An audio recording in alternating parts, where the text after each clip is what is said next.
Me gustaría hacer un pequeño repaso antes de empezar en esta tarde, antes de tener la lectura y después orar. Así que antes nos gustaría hacer un repaso, ya que estamos el jueves. Ya esta será la sexta sesión, si no me equivoco. Solo quedan dos. Así que vamos a hacer un pequeño repaso.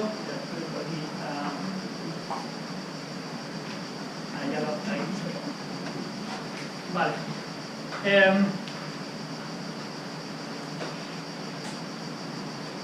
Primera sesión, era la sesión 2 porque la primera fue introducción, pero vimos la predicación bíblica.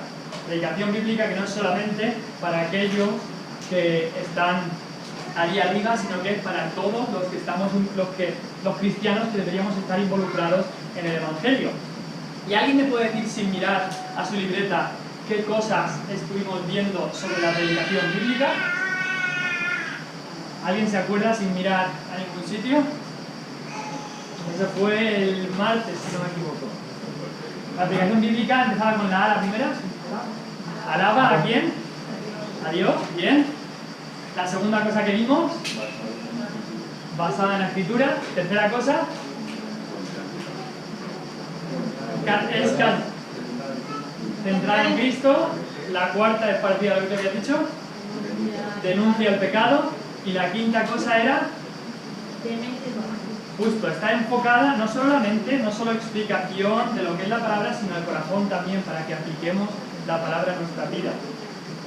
Muy bien, después vimos la doctrina bíblica y estábamos siguiendo ahí el texto de Hechos 2, del 37 al 47, de cómo empieza a decir, y perseveraron, después de esta predicación de Pedro, dice, y perseveraron y habla de la doctrina de los apóstoles. Y antes de preguntaros nada, estaba pensando estos últimos días, que hay tantas cosas en este mundo que memorizamos, sin quererlo o queriéndolo, pero memorizamos. Yo me acuerdo cuando era adolescente, ya no soy adolescente, pero cuando era adolescente, si me preguntabas algo de quizá jugadores de equipos de fútbol o algo así, la cantidad de nombres que yo me sabía, la cantidad de datos, la cantidad de fechas, la cantidad de resultados que yo me sabía, era algo que te pones a pensar y dices, ahí hay muchas horas dedicadas a eso.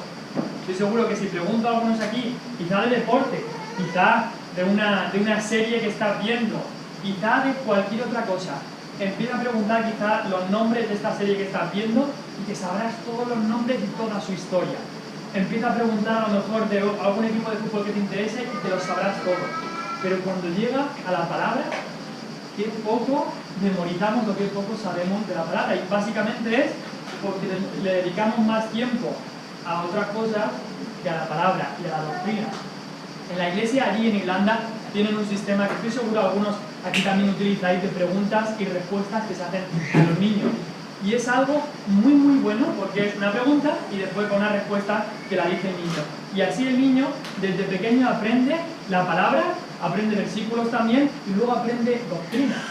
Y niños de quizá 12, 13, 14, 15 años están aprendiendo doctrinas que quizá en su edad no son capaces de asimilar todo, pero tienen eso ahí para que en el futuro, cuando quizás sí que sean capaces, o bueno, estoy seguro que con 15 años sí que son capaces, pero lo tienen en su memoria para que sea una ayuda durante toda su vida. Porque muchas de las cosas, como siempre se dice, las cosas que aprendes de pequeño, de niño, muchas veces se quedan durante toda la vida. Así que a los jóvenes os animo a dedicar el don de vuestra memoria a las cosas del Señor.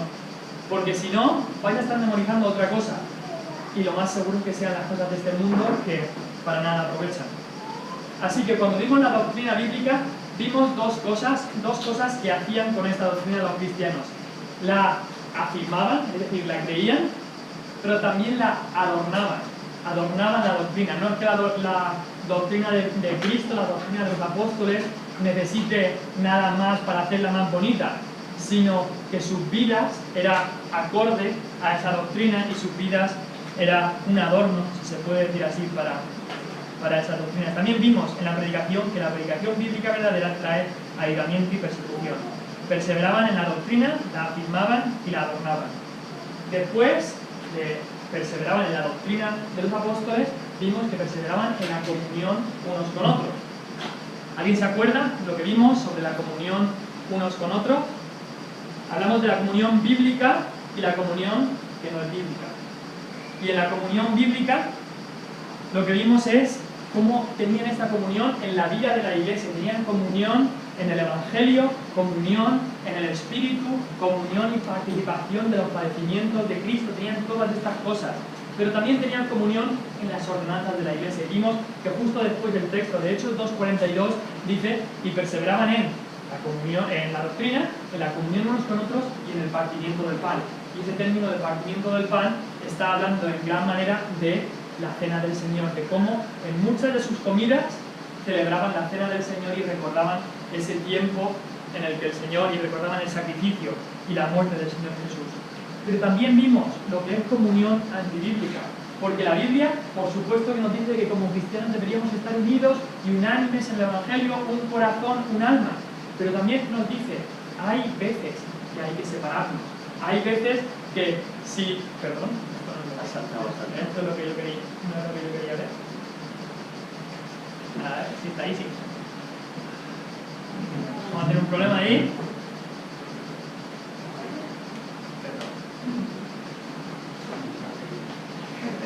Que le pongo el cargador. Perdón. Estuvimos viendo que hay veces que la Biblia habla de que hay una comunión que no es bíblica, hay que separarse en esos casos, y es con aquellos cuyas vidas niegan el Evangelio. Vimos el ejemplo de Ananías y Zafira, dos que profesaban ser creyentes, pero su vida no iba acorde a lo que ellos profesaban. Y el castigo del Señor y el juicio del Señor fue severo en ese caso, para poner ese ejemplo. Pero también vimos después en Hechos 15, cuando la Biblia también habla de separación con aquellos cuya doctrina no es conforme al Evangelio.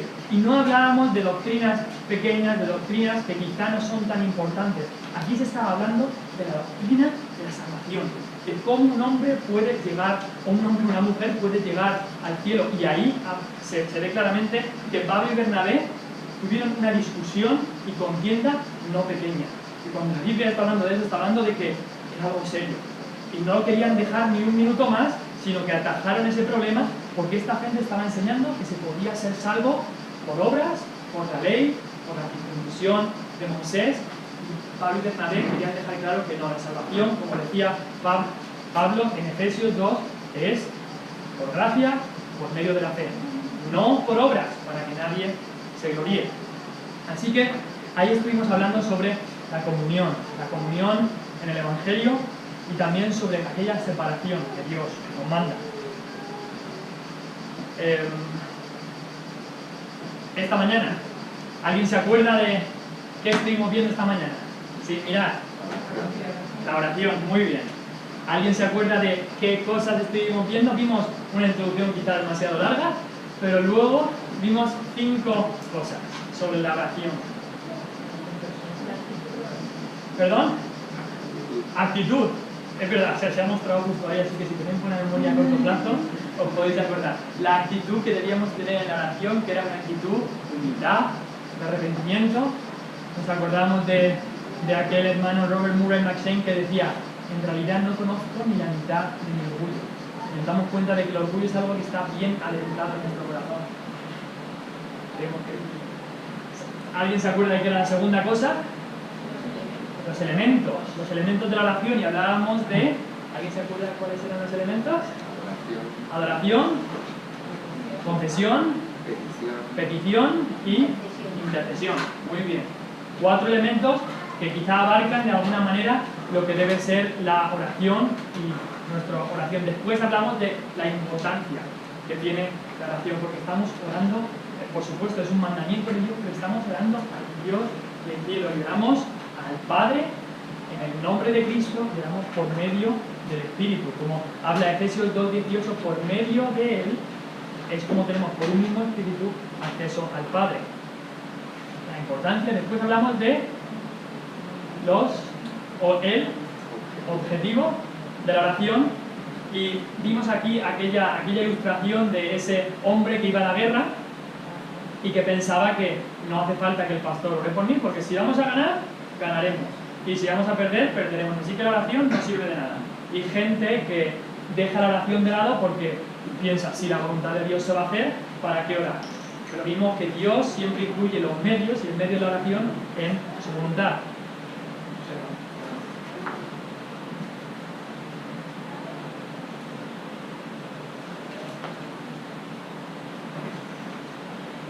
Y por último, vimos esa escuela, esa universidad de la oración, que donde se encuentra, no se encuentra ningún seminario que puedas ir, se encuentra en tu aposento, cerrada la puerta, y vas y estás hablando con Dios, y ahí es donde se aprende a orar. Lo que hemos podido decir, lo que un pastor puede decir, lo que puedas leer incluso sobre la oración, no es nada en comparación a lo que puedes aprender directamente en la escuela de Cristo, directamente hablando con el Señor Jesucristo, hablando con tu Dios. Muchísimas gracias. Muchísimas gracias. Así que en esta mañana estuvimos quizás más fijándonos más en lo que es la oración privada, esa relación íntima que cada uno debemos tener con el Señor Jesucristo, con el Dios verdadero en oración. En esta tarde nos gustaría ir un poco más a la oración, hablar un poco más de la oración pública.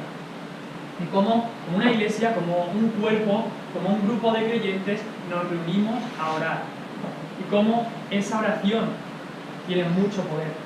Tiene mucho poder, y en la historia Dios ha obrado grandemente a través de esa oración, el cuerpo de Cristo unido, orando a su Dios. Si podéis ir en vuestras Biblias a Hechos 4, Hechos, el capítulo 4 y el versículo 23 al 31. Hechos capítulo 4.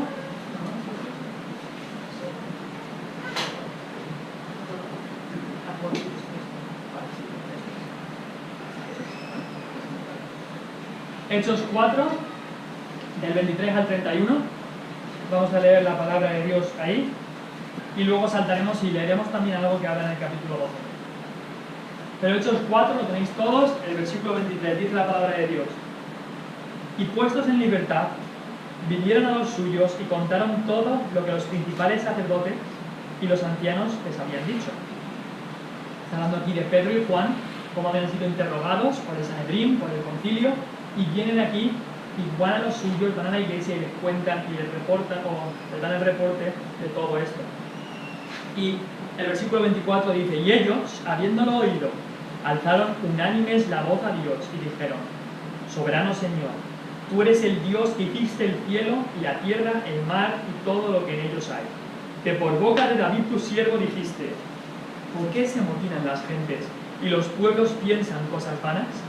Se reunieron los reyes de la tierra y los príncipes se juntaron en uno, contra el Señor y contra su Cristo, porque verdaderamente se unieron en esta ciudad contra tu santo Hijo Jesús, a quien ungiste, Herodes y Poncio Pilato, con los gentiles y el pueblo de Israel, para hacer cuanto tu mano y tu consejo habían antes determinado que sucediera. Y ahora, Señor, mira sus amenazas y concede a tus siervos que con todo de nuevo hablen tu palabra, mientras extiendes tu mano para que se hagan sanidades y señales y prodigios mediante el nombre de tu santo Hijo Jesús. Cuando hubieron orado, el lugar en que estaban congregados tembló y todos fueron llenos del Espíritu Santo y hablaban con denuedo la palabra de Dios. Si podéis ir conmigo ahora al capítulo 12 del libro de Hechos. El capítulo 12 del libro de Hechos.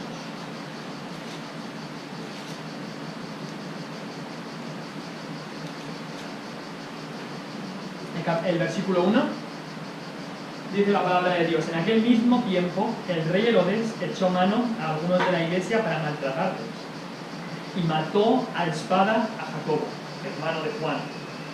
Y viendo que esto había agradado a los judíos, procedió a prender también a Pedro. Eran entonces los días de los panes sin levadura. Y habiéndole tomado preso, le puso en la cárcel, entregándole a 4 grupos de 4 soldados cada uno para que le custodiasen, y se proponía sacarle al pueblo después de la Pascua.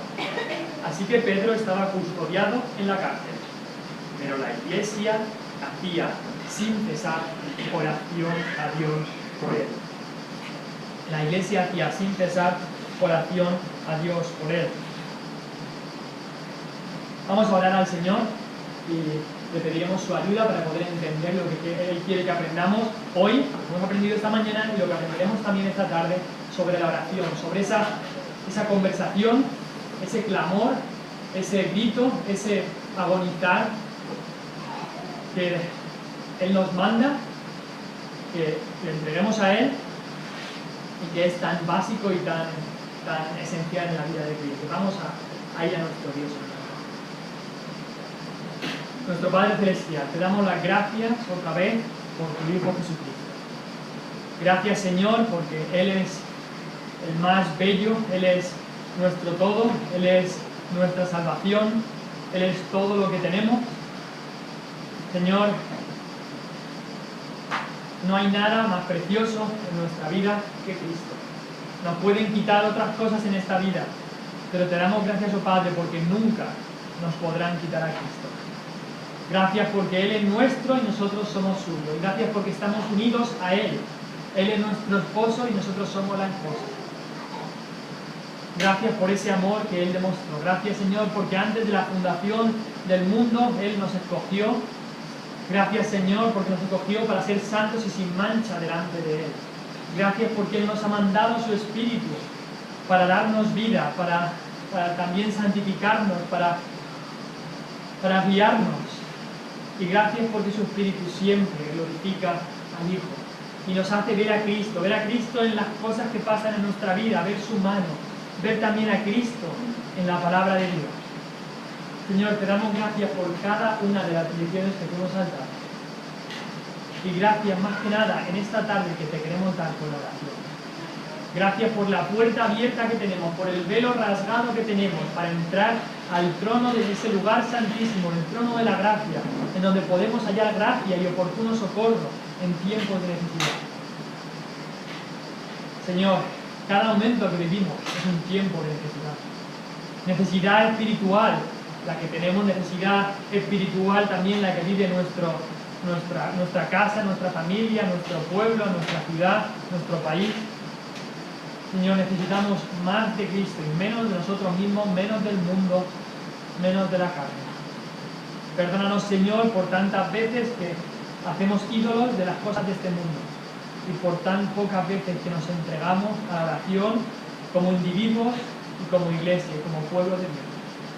Ayúdanos, Señor, a poner unas bases para lo que debería ser la oración pública en nuestras iglesias y querer y desear juntarnos con los hermanos para orar y saber que ahí está el poder. Ahí está el poder. Gracias, Señor, por todo lo que tú has hecho. Ayúdanos a aprender más de ti. En el precioso nombre de Cristo Jesús. Cuando el Señor Jesucristo estaba en esta tierra, Él dijo estas palabras acerca del templo, acerca de la casa de Dios. Dijo: mi casa será llamada casa de oración. No será llamada casa de buenas obras, de ayudar, de otro tipo de cosas. Dijo casa de oración.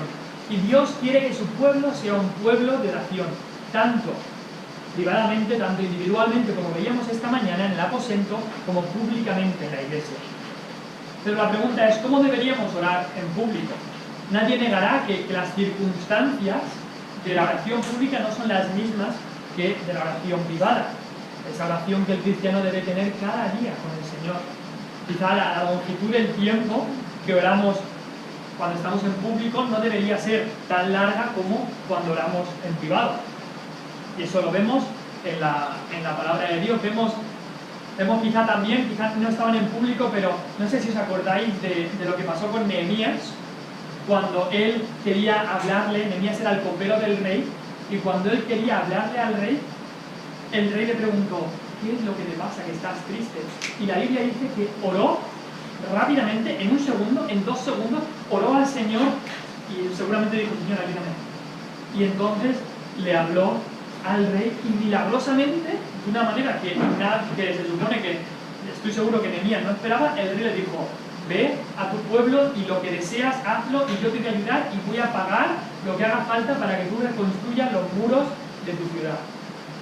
Un rey que no amaba a ese pueblo, y un rey que, según leemos en la historia, sería un rey malvado, y le dio todo esto a Nehemías, y decimos, pues mira, una oración de 2 segundos y mira el resultado que daba. Pero no, esa oración corta que vemos ahí estaba basada en semanas y semanas de oración y en una vida de oración que Nehemías había tenido. Vemos también el ejemplo de Elías cuando subió al monte y oró para que volviese otra vez la lluvia. Había habido 3 años y medio de sequía, todo el pueblo estaba muerto de hambre, y Elías subió al monte, oró, agonizó y le pidió a Dios, y vino la lluvia. Y Santiago nos dice que oró con fe. Un hombre sujeto a pasiones semejantes a las nuestras, y oró con fe. Pero la vida de Elías era una vida de oración, y por eso Dios le escuchó y Dios obró en esa oración, que quizá no sería tan larga, sería una oración corta. Lo vemos también en la vida de nuestro Señor. Cuando Cristo oraba al Padre, muchas veces tenemos registradas oraciones que eran bastante cortas, pero eso estaba basado en una vida de oración, y es muy interesante ver todas las veces en los evangelios que dice, y todo el mundo se fue a su casa y Cristo se fue a orar. Cuando todo el mundo necesitaba descanso y necesitaba ya dejar de todo esto, Cristo se iba a orar. Y tiene nuestro máximo ejemplo y nuestro Salvador es el Señor Jesucristo, al que deberíamos seguir. Así que la longitud de las oraciones públicas, quizá no debe ser la misma de nuestras oraciones en privado. También las peticiones personales y la confesión personal que se hace en una oración en público pienso yo que no debería ser la misma de cuando abrimos nuestro corazón en privado con el Señor y confesamos nuestros pecados y tenemos nuestras peticiones personales delante del Señor. Quizá no debería ser igual que cuando estamos con otra gente y en público. Pero la base y la esencia de la oración es la misma, sea yo solo con el Señor o haya 1000 personas. La base y la esencia de la oración es la misma, da igual cuánta gente haya o si estoy solo. Sabemos que la fe es indispensable para la oración. No hemos hablado mucho de esto en esta mañana, pero el Señor Jesucristo nos dijo, sin fe, en hebreo dice, sin fe es imposible agradar a Dios, y el Señor Jesucristo dijo, si tuvierais fe como un grano de mostaza. Y dijo luego lo que Dios puede hacer si tuviéramos esa fe. También sabemos que tanto la oración privada como la oración pública son las 3 personas de la Trinidad que realizan un papel en esa oración. Oramos por medio de Cristo, con ayuda del Espíritu, oramos al Padre. La redención en Cristo es indispensable, completamente indispensable. Si en mi corazón hubiese yo mirado la iniquidad, el Señor no lo había escuchado. Pero también aquellos que no son salvos, aquellos que no tienen esa relación íntima con el Señor, no van a poder tener esta comunión en oración con el Señor. Es la obra del Calvario la que nos abre la puerta a poder tener acceso al trono, a ese maravilloso trono de Dios. Pero otra vez hago la pregunta, entonces, ¿cómo deberíamos orar en nuestras reuniones de oración congregacionales? En la Biblia tenemos muchos ejemplos de oración individual y están registradas las palabras de esas oraciones, pero no tenemos tantas de oración pública. Y esta aquí, que hemos leído hoy, de Hechos 4, quizá es una de las pocas oraciones públicas que tenemos. Y es muy interesante porque dice que alzaron la voz todos a una voz. No sabemos exactamente, los comentaristas no están de acuerdo exactamente cómo sería eso, si es que milagrosamente todos estaban diciendo lo mismo, pero quizá, y lo que pienso yo que podría ser lo más posible aquí, es que uno estuviera haciendo la oración y todos los demás estaban asintiendo con él y estaban con el mismo espíritu pensando lo mismo y estaban diciendo amén cuando la persona oraba. Pienso que eso quizá sería a lo que se refiere ahí, que dice en el versículo 24, y ellos, habiéndolo oído, alzaron unánimes la voz a Dios y dijeron. Pienso que sería uno, pero todos estaban en un cuerpo y en un alma y en un espíritu, estaban orando lo mismo en sus corazones. Que debería ser también, a propósito, la forma en la que oramos en nuestras congregaciones. Una persona ora y todos los demás no están esperando a que me toque el turno o no están pensando en lo que voy a trabajar mañana, están orando con esa persona, asintiendo, pensando en lo que esa persona está diciendo, diciéndole amén y estando orando con esa persona.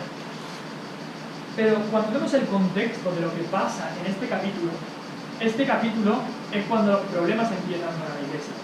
Todo iba bien hasta el capítulo 3.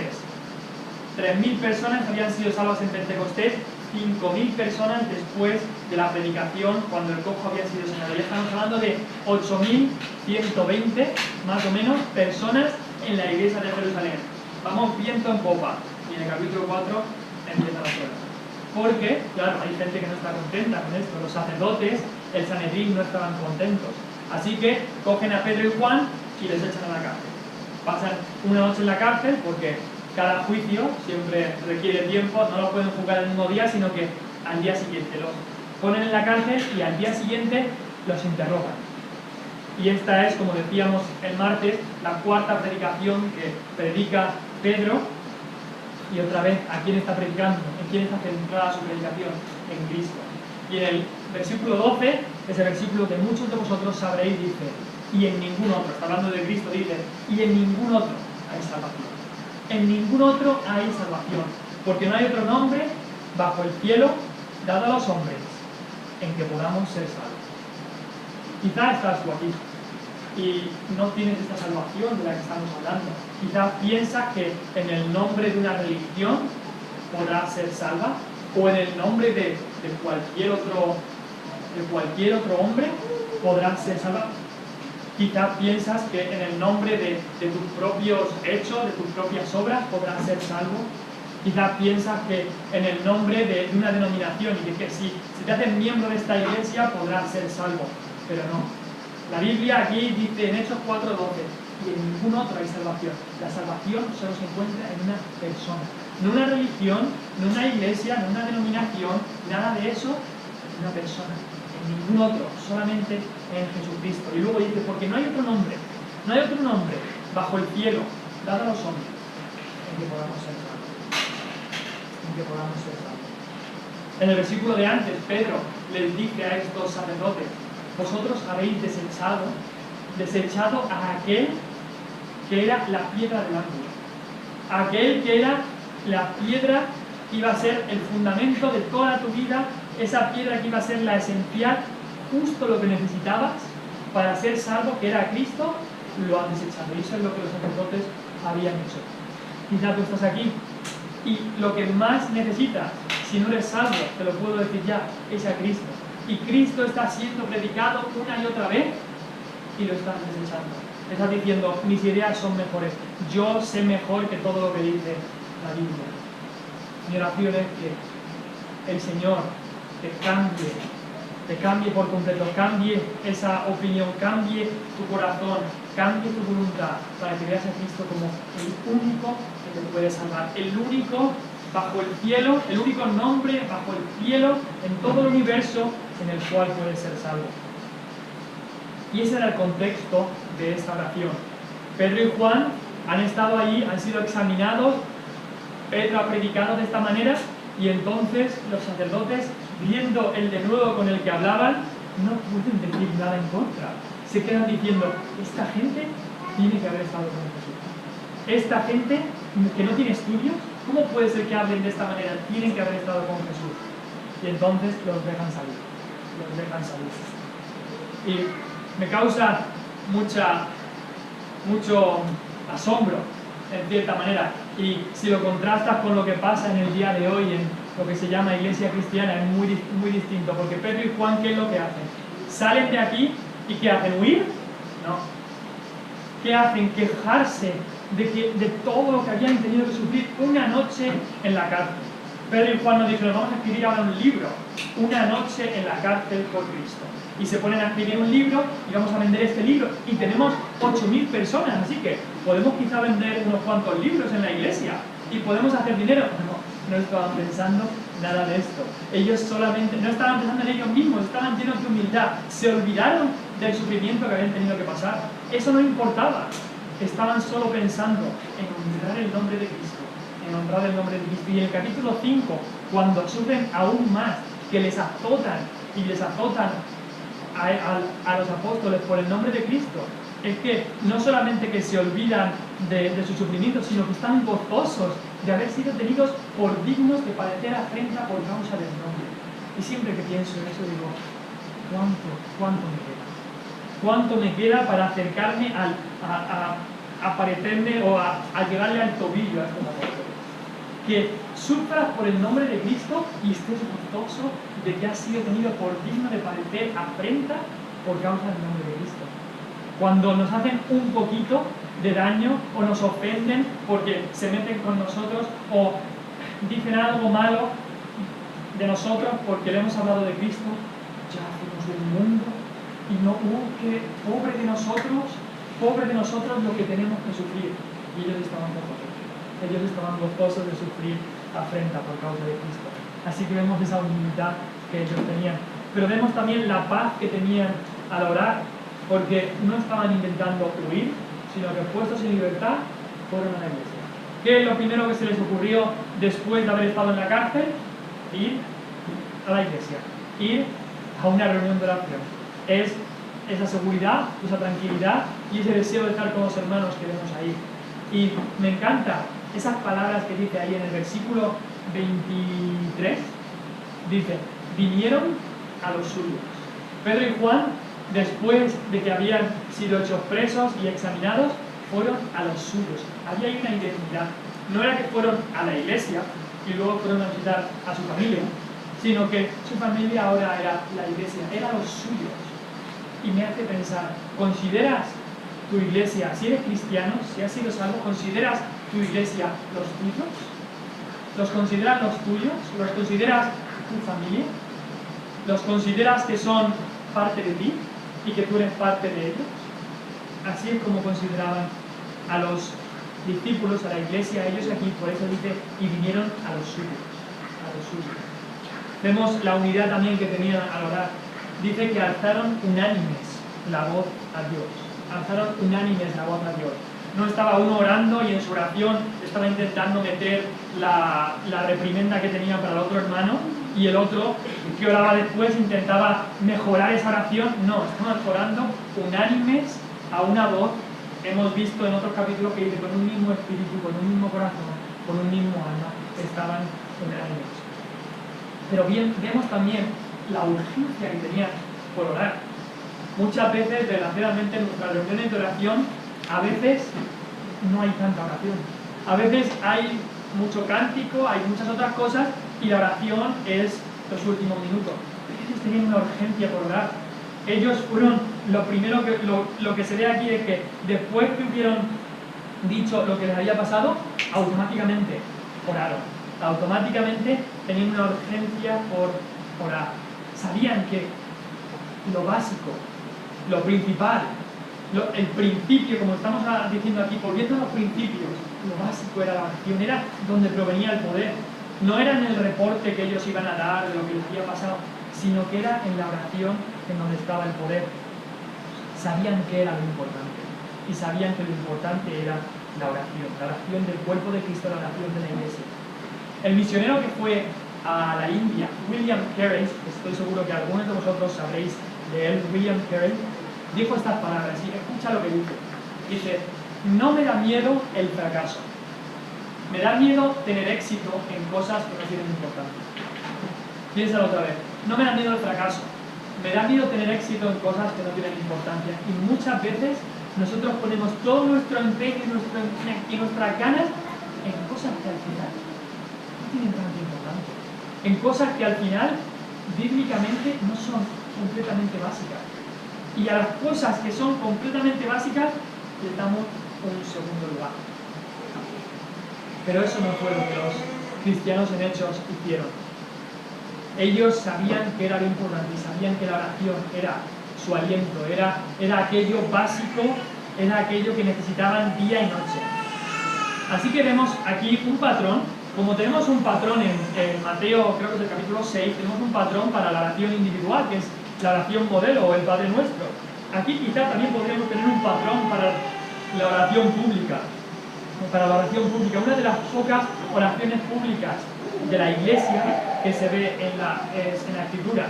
Y vemos que si la examinamos es una oración escrituaria o basada en la Escritura, basada en la palabra, basada en la Biblia, y también es una oración cristocéntrica, con Cristo en el centro. Básicamente hemos puesto 4 cosas aquí que definen quizá un poco esta oración que puede ser una oración modelo para nosotros. en que su oración exaltaba el carácter y las obras de Dios. Vamos a lo que es la oración, vamos a empezar a estudiarla. Dice, y ellos, habiéndolo oído, alzaron unánimes la voz a Dios y dijeron, soberano Señor, tú eres el Dios que hiciste el cielo y la tierra, el mar y todo lo que en ellos hay.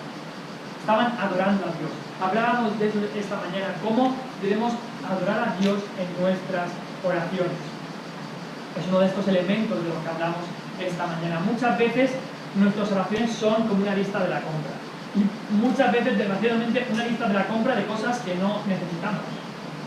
Cuando me toca a mí hacer la compra, ir al Tesco que tenemos allí en Irlanda, muchas veces compro cosas que no necesitamos. Cuando va Vanessa, suele ser las cosas que realmente necesitamos, pero si voy yo, compro un montón de cosas que en realidad no hacen falta en la casa. Y muchas veces en nuestras oraciones nos pasa lo mismo. Pensamos que es una lista de la compra y encima no solamente eso, sino que es una lista de la compra de cosas que no hacían falta. Y lo que hace falta, no lo pedimos. Pero así no es como deberíamos ver la oración, como una lista de la compra. No, la oración es venir delante de la presencia de Dios, primeramente a adorarle, a glorificarle a Él. Muchas veces en nuestra lista de la oración, en una reunión de oración, la lista de la oración se limita solamente a pedir por los enfermos, que está muy bien, a pedir por aquellos que tienen que pasar exámenes, que los pasen, que está bien orar por esas cosas. A veces alguien habla de que se cure mi perrito y bueno, se ora también por esas cosas, pero piénsalo, ¿eso es adorar al Señor con nuestras oraciones? ¿Pedir que Dios haga todas estas cosas? ¿Y si Dios va a ser más glorificado? ¿Y si el Evangelio se va a extender más si esa persona no se cura? Muchos de vosotros conocéis el caso de aquella mujer Joni Eareckson Tada, una mujer que tuvo un accidente de joven y se quedó, no sé si es parapléjica o se quedó que no puede mover la columna, y la mujer ha estado así durante años y años y años. Y el Señor no la ha curado. Y muchas veces vienen algunos pastores a esta mujer o algunos con una tendencia más carismática y le dicen, déjame que ore por ti para que el Señor te sane. Y ella dice, sí, ora para que el Señor me sane de mi orgullo, para que el Señor me sane de mis malas actitudes, para que el Señor me sane de aquellas mañanas que me levanto con muy mal humor. Ora para que el Señor me sane de eso. Pero de mi enfermedad, si el Señor es más glorificado con mi enfermedad, quiero tenerla. Esa es la actitud de esta mujer y esa también debería ser la actitud de nosotros cuando vamos al Señor en oración.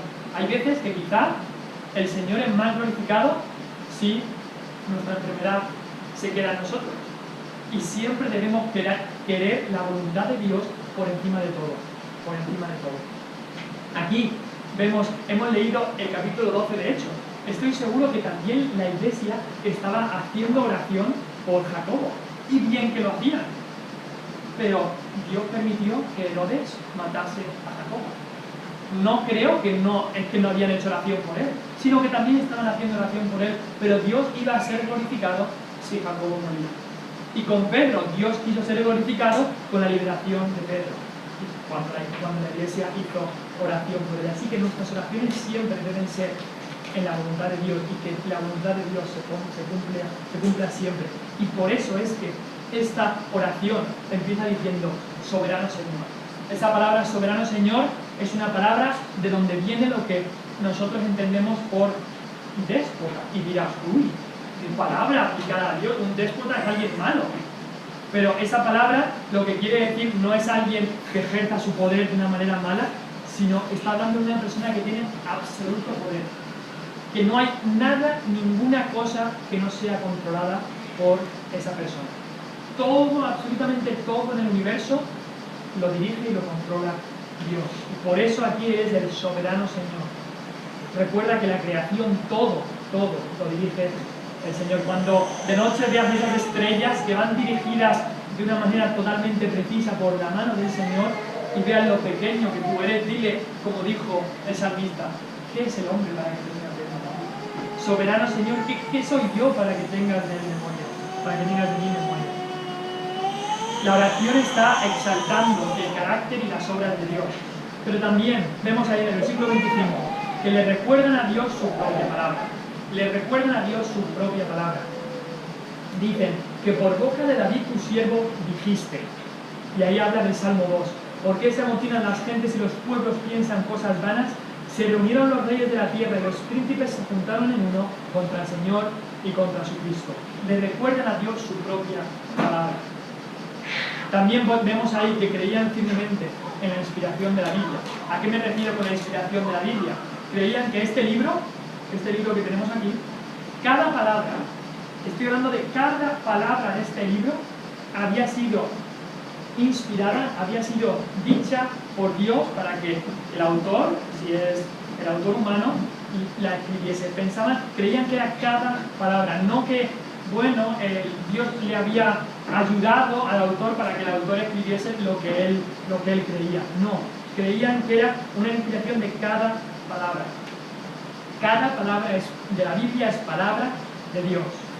El problema es que muchas veces vemos hoy que cuando se introduce la duda sobre si todo este libro es la palabra de Dios o no, cuando se comienza a introducir esa duda, estamos perdiendo también el poder de la oración. No solamente el poder de la predicación, sino también el poder de la oración, porque la oración debe estar basada en la Biblia.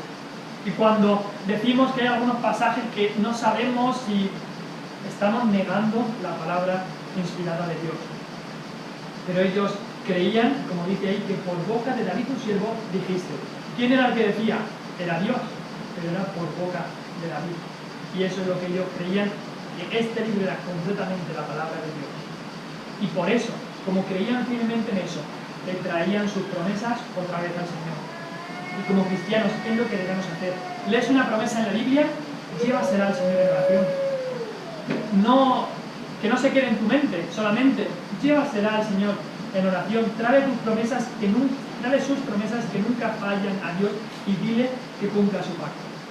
Si podéis ir conmigo, por favor, al Salmo 44. El Salmo 44. Muchas veces leo este Salmo y me hace pensar muchísimo. El Salmo 44, por favor. Y el versículo 9.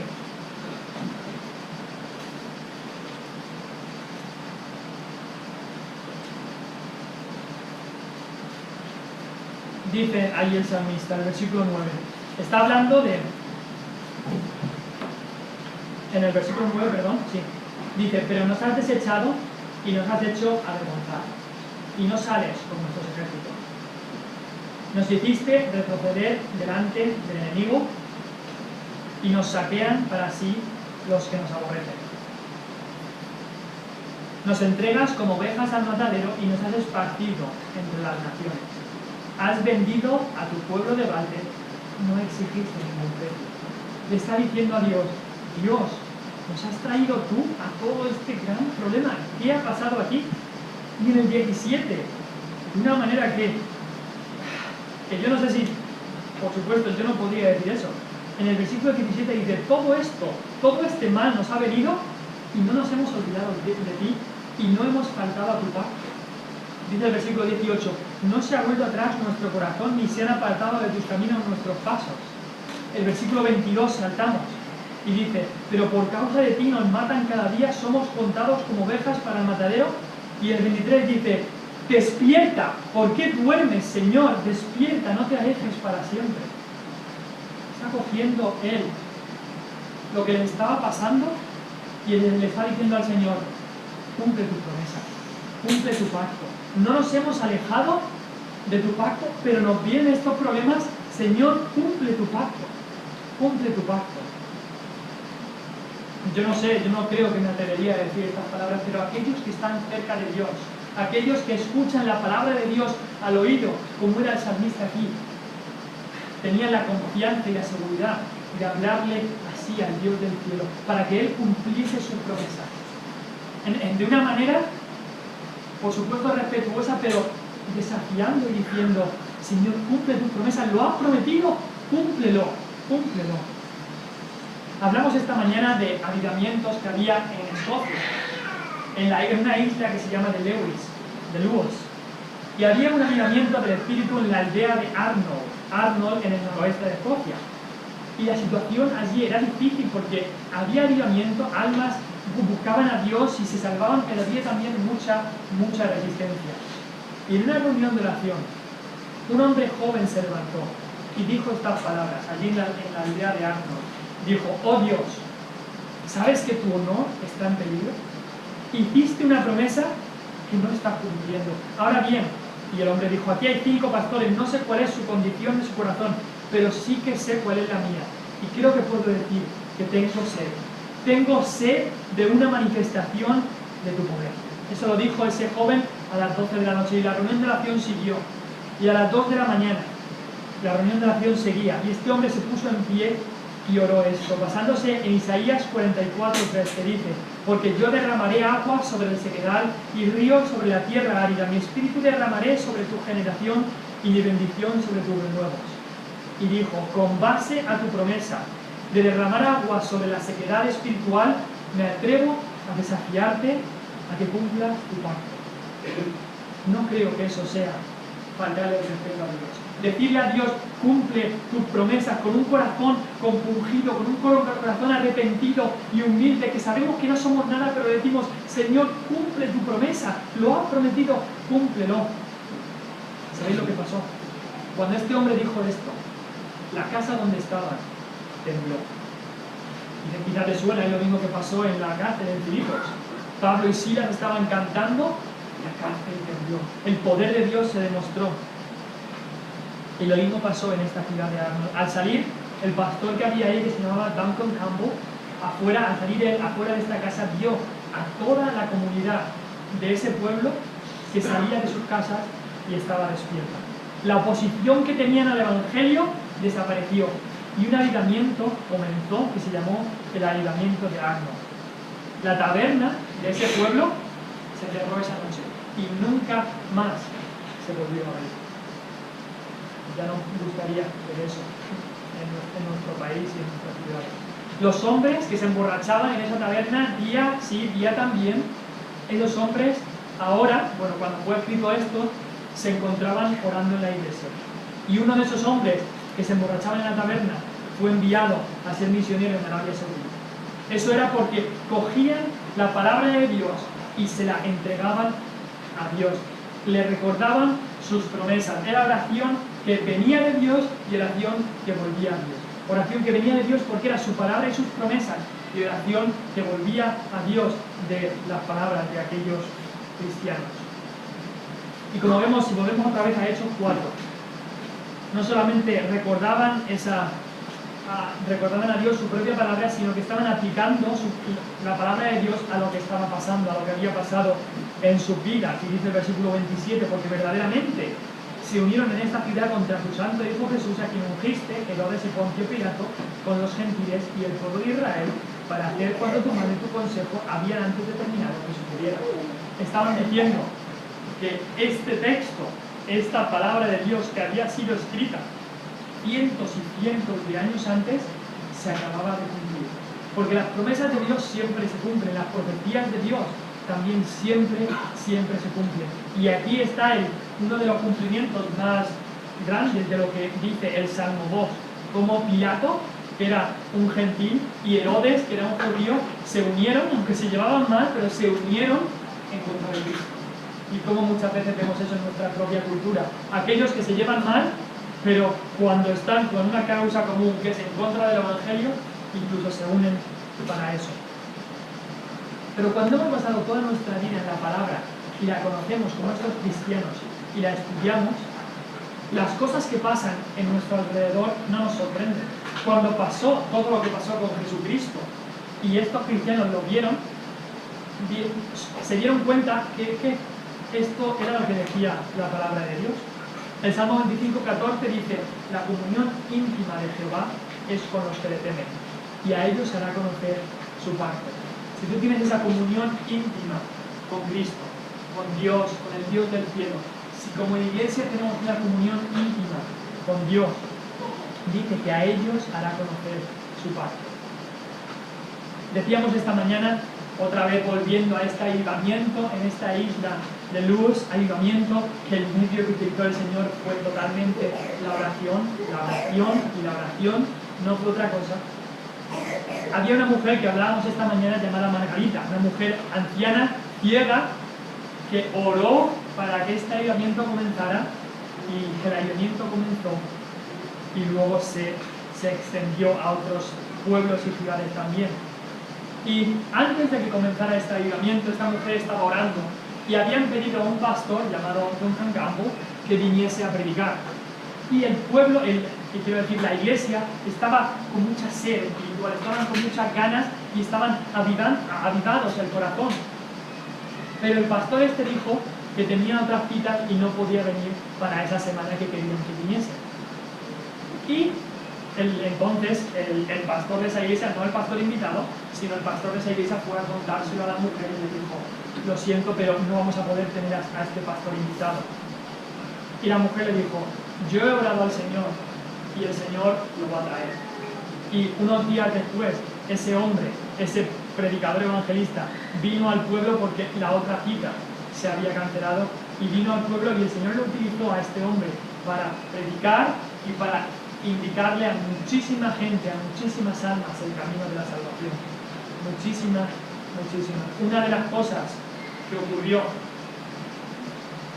es que un día el hombre estaba predicando y había una sala de baile en el mismo pueblo cercano donde estaba la iglesia, y estaban haciendo ese evento, haciendo ese baile mientras se hacía este culto.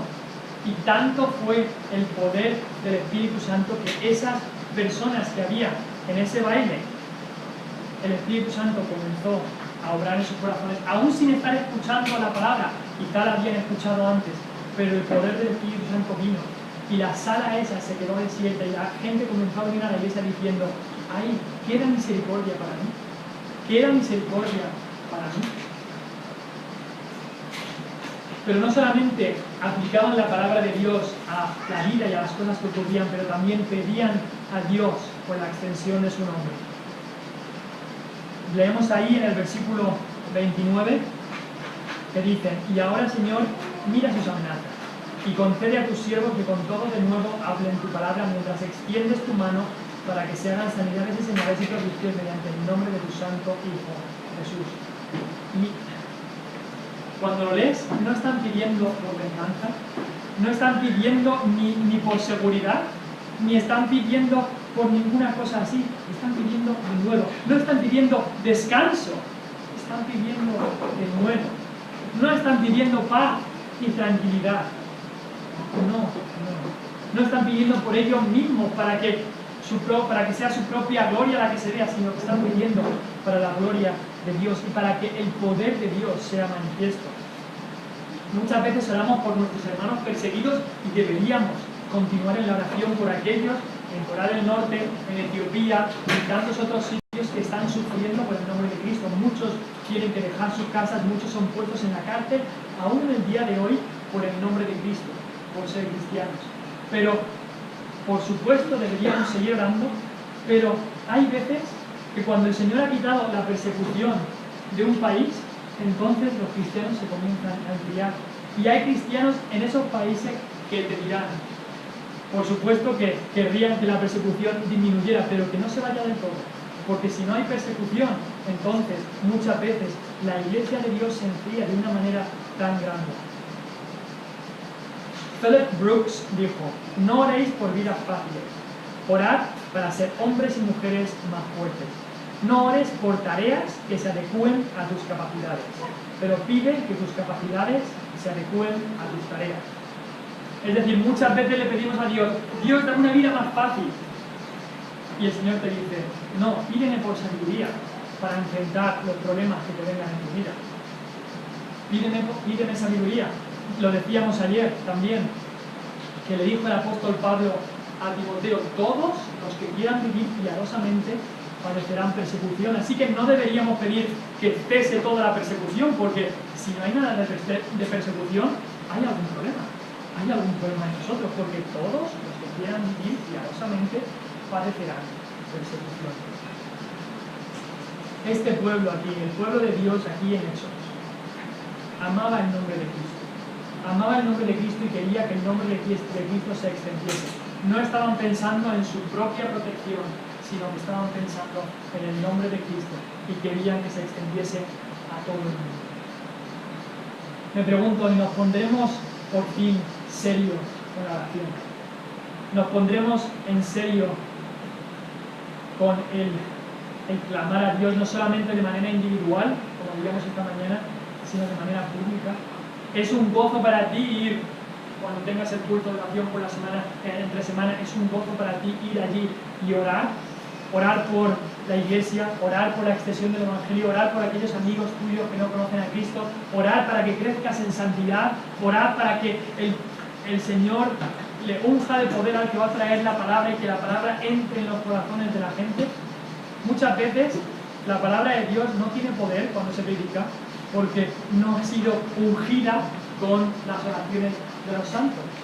Muchas veces tu pastor, cuando predica la palabra, y ha sido un sermón que dices, ha sido un sermón clarísimo y muy bueno de la palabra de Dios, pero no vemos fruto.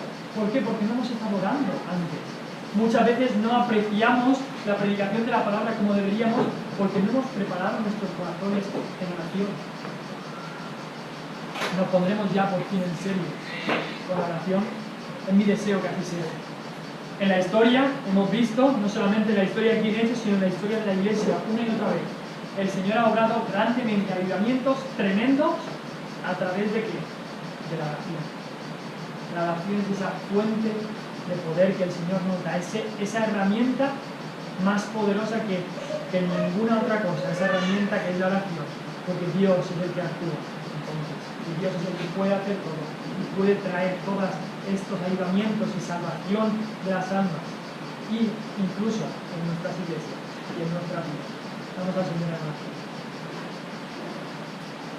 Padre nuestro, te damos las gracias por la oración que hacemos solos en nuestra casa, en nuestro aposento, a solas contigo, pero también la oración que podemos hacer como un cuerpo unidos bajo una cabeza que es Cristo, la oración que podemos hacer como la esposa que le habla y le clama a su marido, la oración que podemos hacer como aquellas ovejas que le piden al pastor de su ayuda y de su protección.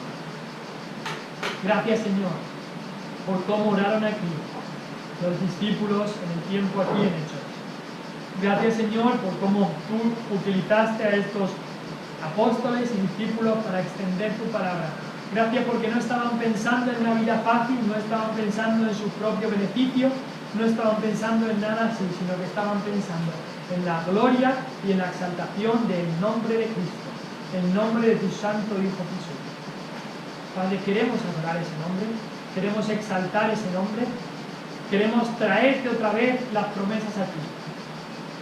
Oh Padre, tú has dicho que si nos arrepentimos de nuestros pecados, que si nos convertimos de nuestros malos caminos y oramos a ti, Señor, que tú oirás nuestra oración desde el cielo y sanarás nuestra tierra. Padre, hazlo en el nombre de Jesucristo.